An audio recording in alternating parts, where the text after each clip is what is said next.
Então, essa semana, a gente estava vendo sobre os aminoácidos. Então, a gente vai ver o que são os aminoácidos, qual a função deles, como é que eles agem no corpo. Em geral, uma pessoa adulta, ela tem cerca de 20% de aminoácidos no corpo. Então, é muita coisa. A gente tem muito aminoácido no nosso corpo, então é uma parte muito importante. Então, o que são os aminoácidos? Eles são as moléculas que vão constituir as proteínas. Ou seja, quando vai construir uma casa, a base delas, né, são os tijolos. Então, é a mesma coisa. A base das proteínas são os aminoácidos. Então, uma proteína, né, as proteínas que a gente vai estudar ainda, elas são estruturas formadas por aminoácidos. No total, a gente tem 20 tipos de aminoácido e o jeito que eles se ligam um com o outro, a ordem que eles se ligam também, vão formar as diferentes proteínas que existem. Então, qual é a estrutura de um aminoácido? A gente consegue dividir essa estrutura em 5 partes. Primeiro, um grupo amino, depois um grupo carboxílico, né? De ácido carboxílico. Daí vem o nome, aminoácido. Depois hidrogênio, depois uma cadeia lateral R, ou um grupo R.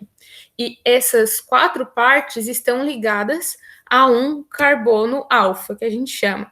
Então, aqui nós temos o nosso carbono alfa, que junta todas as partes, né? Todos os nossos 4 tipos de ligantes diferentes. Então, temos aqui o grupo amino, o grupo carboxílico, né, que provém de um ácido carboxílico, a função, né, orgânica, o hidrogênio, que é o que vai completar as 4 ligações do carbono, e o grupo lateral R, né, o nosso grupo R aqui. Então, todo aminoácido possui essa estrutura aqui, um grupo amino de um lado, um grupo carboxílico de outro, o hidrogênio e o grupo lateral R. O que vai diferenciar um aminoácido de outro é esse grupo R aqui. Então, são encontrados na estrutura das proteínas 20 tipos de aminoácidos. Então, existem 20 aminoácidos que vão constituir as proteínas. Eles vão se diferenciar um do outro de acordo com a cadeia lateral, o grupo R, e essa cadeia, esse grupo R, que vai determinar o papel do aminoácido na proteína. Então, o que vai diferenciar a característica de aminoácido de um para o outro é o grupo R. Por conta da estrutura de ele ter esses 4 ligantes diferentes, os aminoácidos possuem isomeria. Então, a isomeria é um fenômeno óptico, né, isomeria óptica, em que um composto ele consegue desviar a luz polarizada para a esquerda ou para a direita. Quando a gente tem um composto assim, né, com 4 ligantes diferentes, a gente tem um carbono quiral, que é esse nosso carbono alfa, pode acontecer esse fenômeno, né? Pode ser existem vários tipos de isomeria. Uma delas é a isomeria óptica, em que os compostos possuem a mesma estrutura, a mesma fórmula molecular, e a fórmula estrutural é como se fosse um espelho do outro, imagem especular. E isso dá características totalmente diferentes ao composto. Por exemplo, a talidomida é um composto que possui isomeria óptica. Um desses isômeros, ele é usado como remédio para enjoo para grávidas, foi usado durante muitos anos, porém ele parou de ser usado porque outro isômero desse mesmo composto, da talidomida, né, causou malformações nos bebês. Então, as mulheres grávidas que tomaram esse remédio, às vezes algumas as crianças nasceram com malformação por conta desse isômero da talidomida. Então, é o mesmo fenômeno que acontece aqui nos aminoácidos, mas nada muito grave assim, né? Então, a gente vai ter o isômero L e o isômero D. O isômero L é quando o grupo amino está do lado esquerdo e o isômero D é quando o grupo amino está do lado direito. Nas proteínas, a gente sempre vai falar, os isômeros que estão presentes nas proteínas são os isômeros L.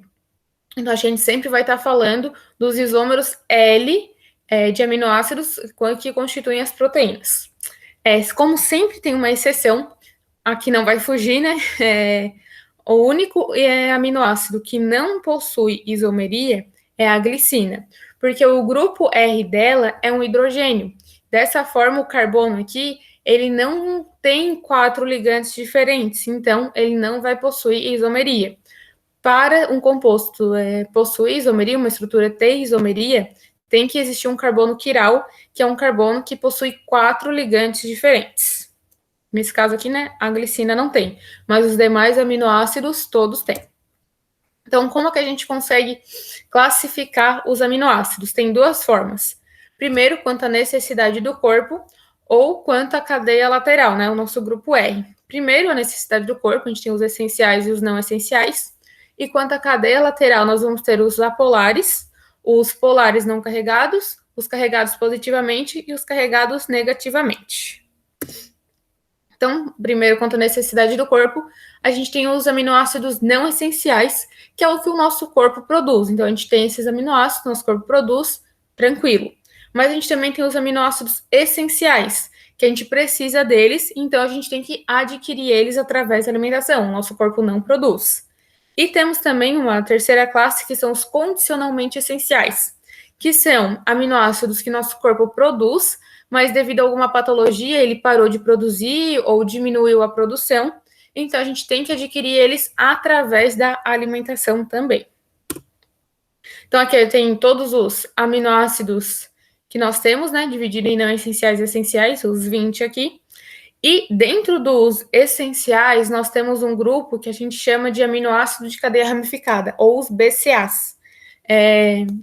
Para quem toma suplemento, whey, creatina, ou o próprio BCA, né, conhece esses aminoácidos, que é a leucina, a isoleucina e a valina.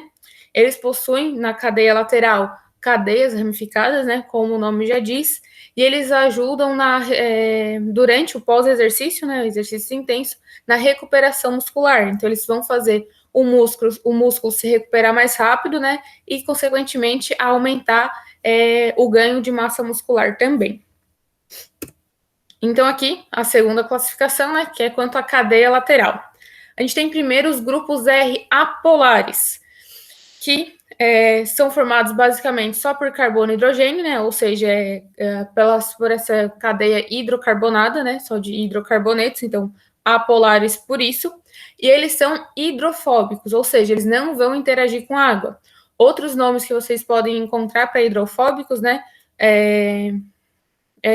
hidrofóbico só.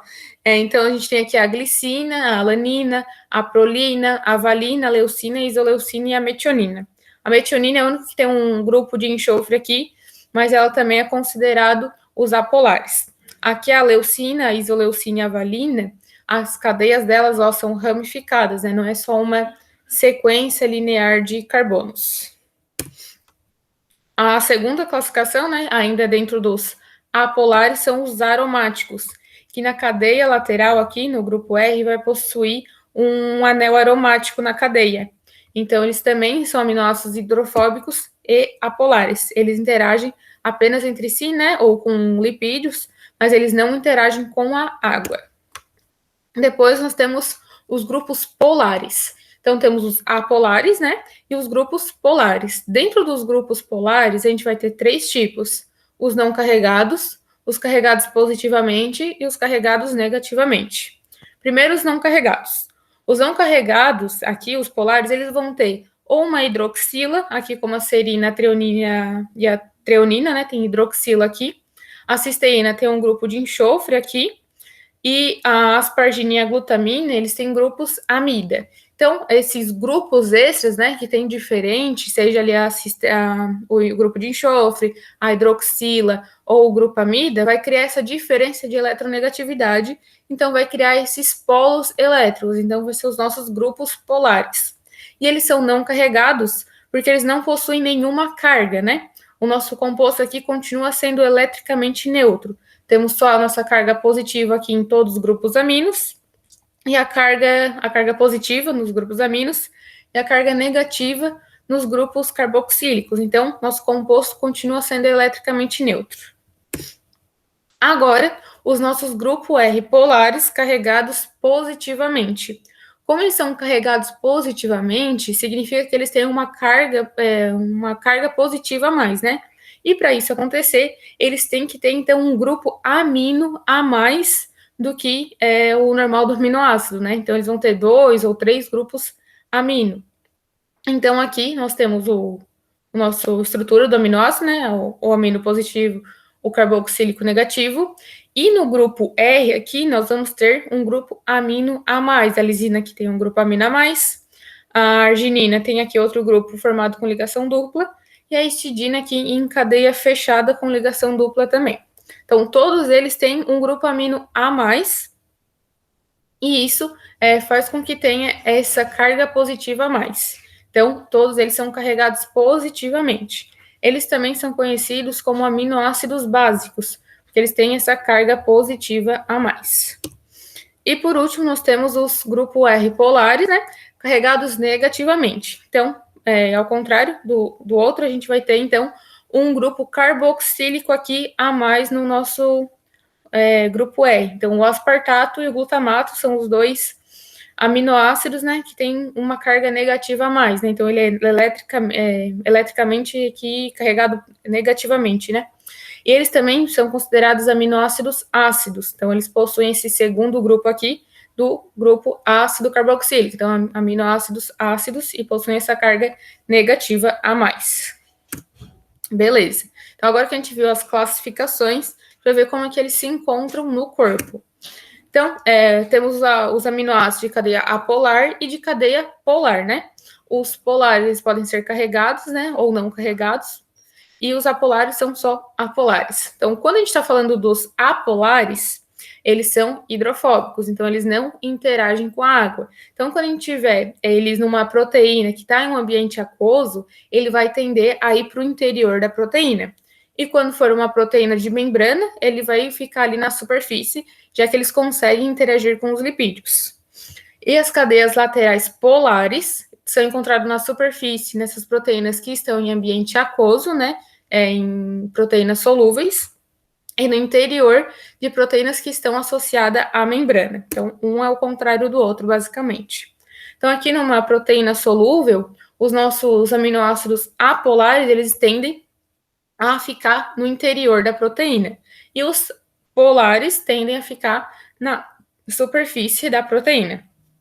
Já quando a gente vai estar tratando de uma proteína de membrana, os apolares tendem a ficar na superfície e os polares tendem a ficar na parte interna. Uma aplicação disso, né, a gente pode dizer, que é a anemia falciforme, que é uma patologia que acontece por conta da troca desse grupo polar por um grupo apolar. Então, aqui a gente tem a hemoglobina, né, normal, com os seus grupos normais, que ela possui o grupo polar, né, que vai ficar na superfície, interagindo com a água e dando esse formato assim para a nossa proteína. Quando é trocado essa proteína, que é o glutamato, pela valina, que é um grupo R apolar, que não interage com a água, ela tende a ir para o interior da proteína. Então, deixando assim a nossa hemoglobina, formando esses longos fibrosos aqui, e isso acaba entupindo ali, né, se acumulando na corrente sanguínea. Então, isso pode gerar vários problemas. O nosso grupo aminoácido, né, por conta de ter esses dois grupos diferentes, um grupo amino e um grupo ácido carboxílico, ele possui algumas propriedades ácido-básicas. Só antes, relembrando aqui, né, uma definição de ácido-base, que é de Brosten-Loren, em que o ácido é a substância que é capaz de doar um próton H+, e base é a substância que é capaz de receber um próton H+. Então, nesse caso aqui, o ácido clorídrico, né, o HCl, está doando um próton H+, aqui para a nossa amônia. Então, vai ficar aqui a amônia como base, recebendo o H+, aqui, e o cloro perdeu o H+, então vai ser o ácido. Então, ácido doa, perde H+, e base recebe ou ganha H+. E os aminoácidos, por conta da estrutura deles, eles podem atuar tanto como ácido fraco como base fraca, depende do ambiente que eles estão. E eles também possuem uma forma zwitteriônica, que é uma forma eletricamente neutra, que eles têm a carga positiva e a carga negativa em diferentes átomos. Então, uma vai anular a outra, então vai ficar uma carga total neutra, né? Uma carga zero. Então, aqui a gente tem a forma iônica, não iônica dele, né? Que ele está sem nenhuma carga. E aqui a forma zwitteriônica, que ele tem as duas cargas opostas. Então, aqui a carga positiva no grupo amino e a carga negativa no grupo ácido carboxílico, né? No grupo carboxílico. Então, ele pode atuar como um ácido. Aqui, quando ele está atuando como ácido, ele tende a perder o próton H+. Então, aqui tínhamos o NH3+, e agora temos só o NH2. Então, ele perdeu um próton H+. Então, ele está aqui separadinho nos produtos. E como base é quando ele ganha um próton H+. Então, aqui temos só o grupo carboxílico sem o H, ele vai receber, então aqui no produto está ele completo, né, com o próton aqui. Então, ele está atuando como base porque ele está recebendo um próton H+. Perdeu H+, ácido, ganhou H+, é base. Então, aqui, quando ele está com a forma totalmente protonada, quando ele tem essa carga +1 aqui, ele sempre está num pH mais baixo, né? Num ambiente mais ácido. Tá? E quando ele tem a forma totalmente desprotonada, né? Com a forma aqui -1, ele está num pH mais alto. E a forma zilteriônica, quando ele é eletricamente neutro, ele está num pH também mais próximo do neutro. E agora, né, a gente vai ver a titulação dos aminoácidos. Começando aqui pela titulação da glicina. Então, a gente inicia ela com a forma totalmente protonada. Quando ela está na forma totalmente protonada, ela está aqui no ambiente mais ácido, né? Está num pH mais baixo. Então, a gente vai titular ela com uma base para ir desprotonando ela. Então, é adicionado base a essa estrutura aqui. A primeiro próton, né, que vai sair, vai ser o... Deixa eu ver se consigo aqui. Vai ser o próton sempre do ácido carboxílico. Então, esse próton do ácido carboxílico, né, do grupo carboxílico, é o que vai ser extraído primeiro pela nossa titulação. Então, vai sendo adicionado base, o pH vai subindo aos poucos, vai sendo retirado esse próton aqui do grupo carboxílico, até que chega nesse ponto aqui, que é o ponto de pKa. Esse ponto específico aqui, né, de pKa, é quando o pKa é igual ao pH, e essa faixa em que tem pouca variação de pH aqui, é quando a gente vai ter 50% dessa estrutura aqui, e 50% dessa estrutura aqui. Então, aqui é como se fosse uma fase de transição, que a gente tem 50% dessa fase, dessa estrutura aqui totalmente protonada, e 50% dessa estrutura aqui que está a forma zilteriônica, né, que tem carga zero. Então, temos um pouco dessa e um pouco dessa aqui, nessa faixa aqui de pKa. Quando a gente continua titulando essa substância, essa solução, o pH vai subindo, até que a gente tenha 100% dessa estrutura aqui, em que, no caso, todos os aminoácidos que estavam na solução perderam seu próton H+. Quando a gente chega nesse ponto, a gente chama de ponto isoelétrico, o PI, que é quando está na estrutura mais próxima do neutro e está na forma zilteriônica, em que tem ali nossa carga positiva aqui no grupo amino e a carga negativa aqui no grupo ácido carboxílico, né, no grupo carboxílico. Beleza, então vamos continuar a nossa titulação. Foi continuando, né, foi sendo adicionado base cada vez mais, até que chegou aqui nesse segundo pKa, em que agora quem vai ser titulado, né, quem vai sair é o H aqui do grupo amino. Então, quando chegar nessa estrutura aqui de pKa, a gente vai ter 50% dessa estrutura aqui zilteriônica e 50% dessa estrutura aqui que está totalmente desprotonada. Então, a titulação está caminhando para essa estrutura aqui totalmente desprotonada. Então, nessa faixa aqui de pKa, nós temos 50% dessa estrutura e 50% dessa estrutura aqui, né? Outra fase de transição, assim podemos dizer. E conforme vai continuando a titulação, né? O pH vai subindo cada vez mais. Chegamos nessa fase aqui que está totalmente desprotonada, né? Perdeu os prótons que tinha para perder. E ficamos aqui com a nossa carga -1 e um